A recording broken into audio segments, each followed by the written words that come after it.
So I'll preface this video with a short disclaimer. The bike I rode, the bike hanging over there on the wall, is a demo bike from Cykloteket. They're not affiliated with the channel in any way, and they're not sponsoring this video. However, they are Sweden's biggest retailer of high quality bikes, so that's gotta say a whole lot.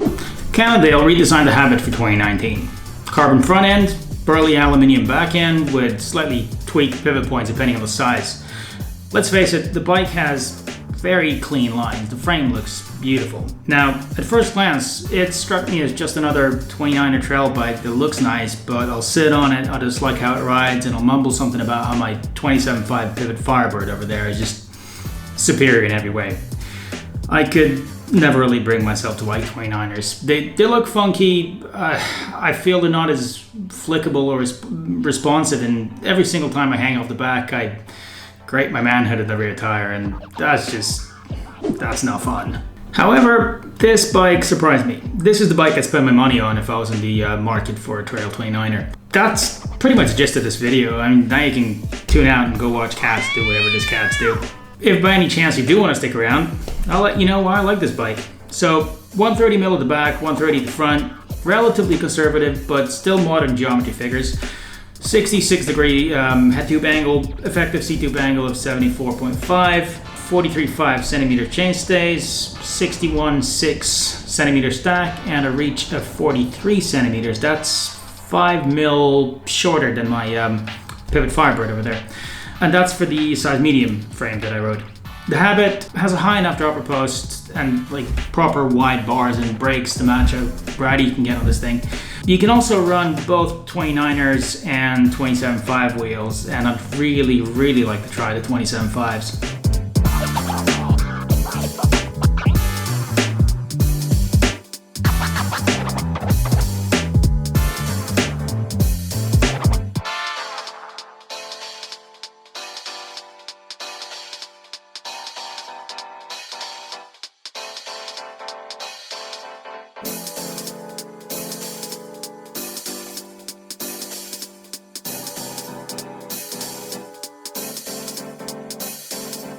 How does it ride? I'd say you have the feeling of sitting in the bike rather than on the bike, which makes it feel way more stable. Your center of gravity is just lower.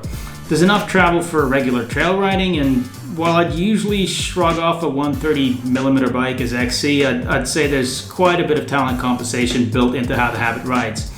It's in no way a boring bike that dulls the trail down, and I thought it was more playful and poppy than most bikes I've tried, in spite of the 29er wheel size.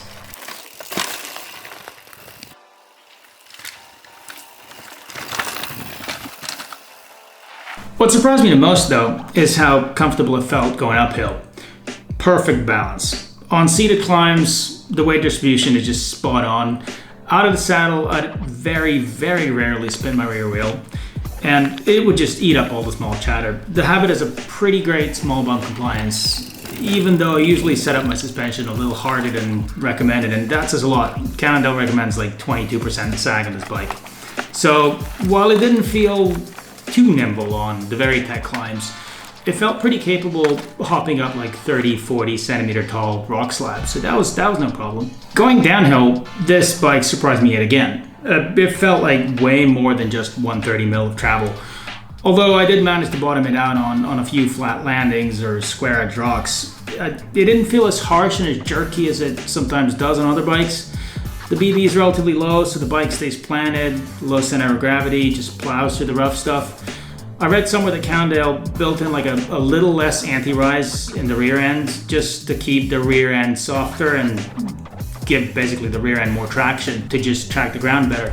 Now, going back to the low BB, the traction when cornering and coupled with the wide bars is just awesome. It's super easy to just muscle the bike around turns.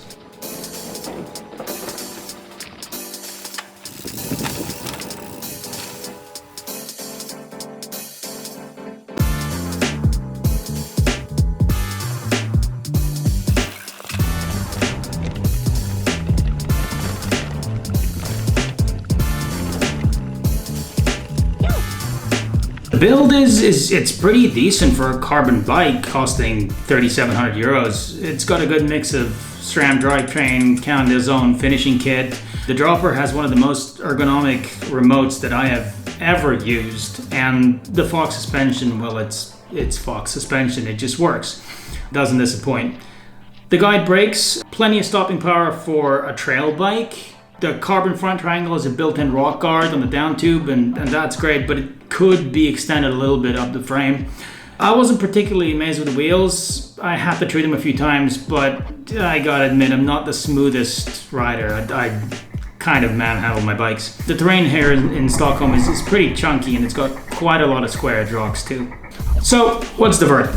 I had this bike for a while now, and I put in maybe 250 kilometers on proper trails.